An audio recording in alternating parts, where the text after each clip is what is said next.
Hey everyone, it's Ashley Jones, Event Director at Marketing Showcase. Thanks for watching one of our recordings from Marketing Showcase Online.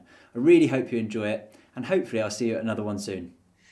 We have gone over the time ever so slightly, but Dan, if you've got time, we've been bombed with questions, so I'm happy just to keep rolling on with that. And for any of the participants that are tied up for time, that's the end of day one. We're back tomorrow from 9:30 with more webinars. So stick around if you want to see these questions. If not, hope to see you tomorrow morning.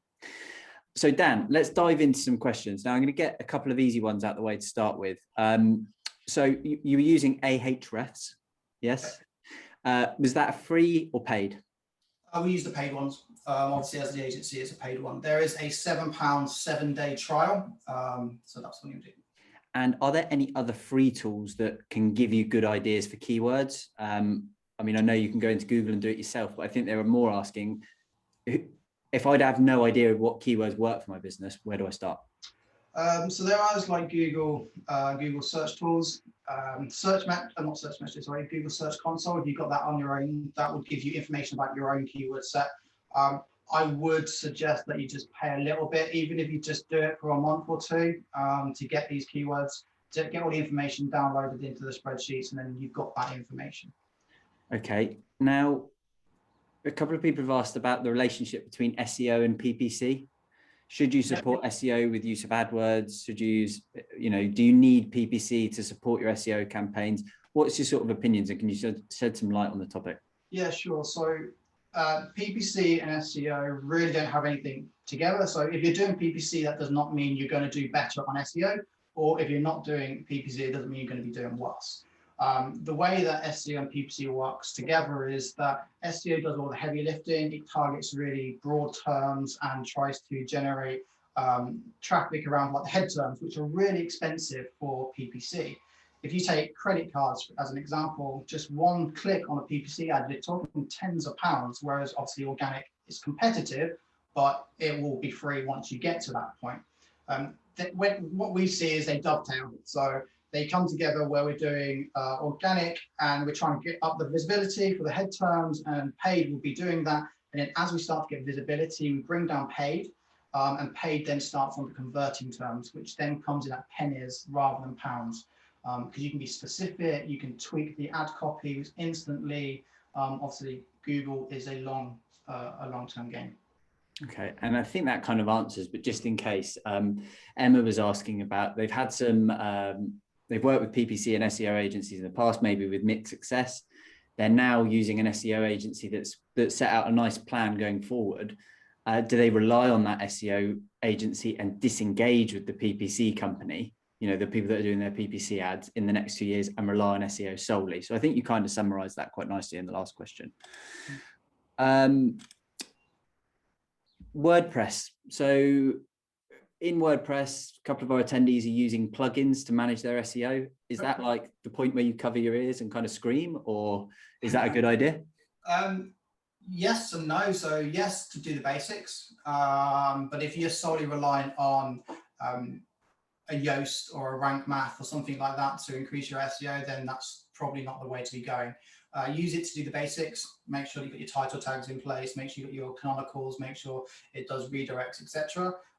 But you shouldn't just use a WordPress plugin to manage that. Okay, and whilst we're rocking along here at some rate through the questions, I'm just going to pop a poll in the background. So if anyone wants a 30-minute strategy call with Dan and the team from Common Ground, please answer that. They're also offering some of the spreadsheets or the content workbooks from that example too. So please, I'm going to leave that up in the background as we rock on with some more questions. Can you give us, obviously you were using Ahrefs, but SEMrush, Moz, can you give us some sort of top three or sort of a tiered list? I prefer Ahrefs, but we have both Ahrefs and SEMrush within our team. Some of our team prefer SEMrush. I think is a bit of preference. They do a lot of the same stuff.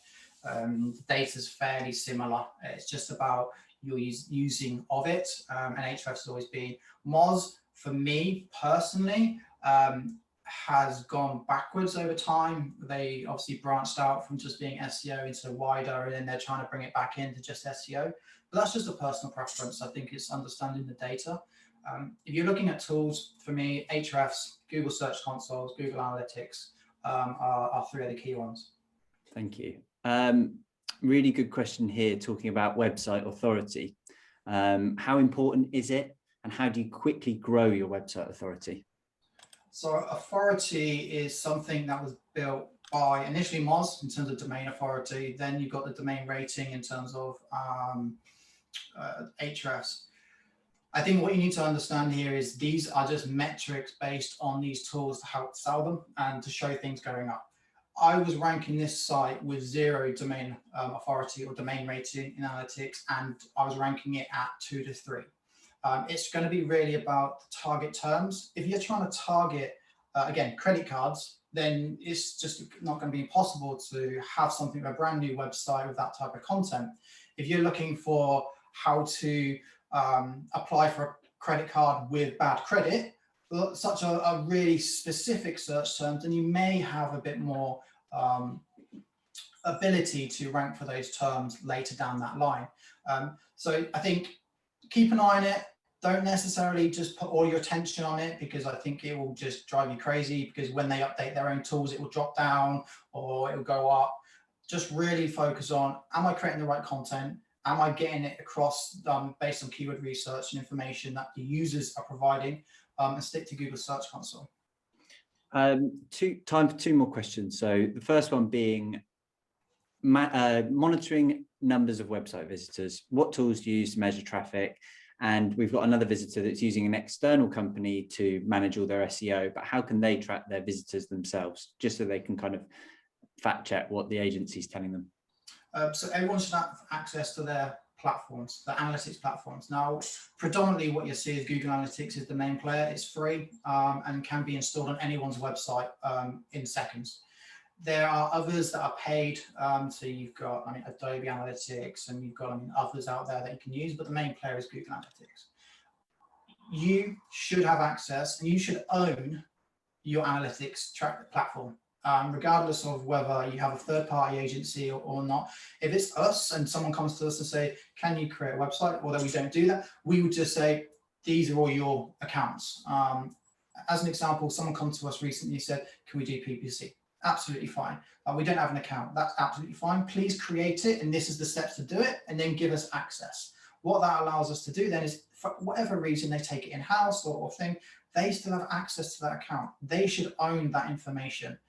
It's not down to an agency to own that information. And I think that's something that goes on a lot. So there are some funny examples where an agency can create and then own the analytics account and kind of hold it ransom. Yeah, I've seen that. It's not best practice, and it shouldn't be done. Ultimately, the business should allow you access to do the right job to those platforms.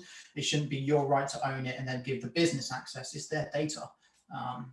And you used the term halfway through. One of our audience members just want clarification on canonicals. Canonicalization. That's it. Can you clarify? Okay, so let's say on a WordPress website, you've got domain.com/test, and you've also got domain.com/test/. Technically, that's going to show you exactly the same content. Okay, as a user, you think that nothing of it, but a search engine will see those as 2 different pages, and they will start to compete against each other. So what you need to indicate to a search engine that you want URL A to be the main one, and you canonicalize it back to that particular URL. It's just an indicator. Search engine, please respect this as the main URL, not this one. With you. Perfect. Final question.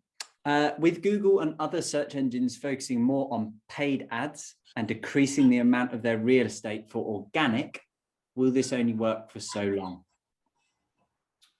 No, I don't think so. I think it's getting harder to work in SEO because they're changing it, and obviously Google will push their ads. I just feel that we just need to think of it slightly different, create content in the right way, and also have other channels. So you're not 100% relying on just organic, you're not 100% reliant on paid.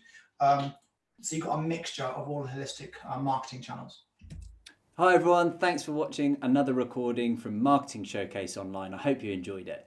Just to let you know, we've got all of the recordings uploaded to our brand new YouTube channel, so go over there and check it out if you want some more great content. We run these events once every month, free of charge, so head over to our website to grab tickets for next month's event. I look forward to seeing you there.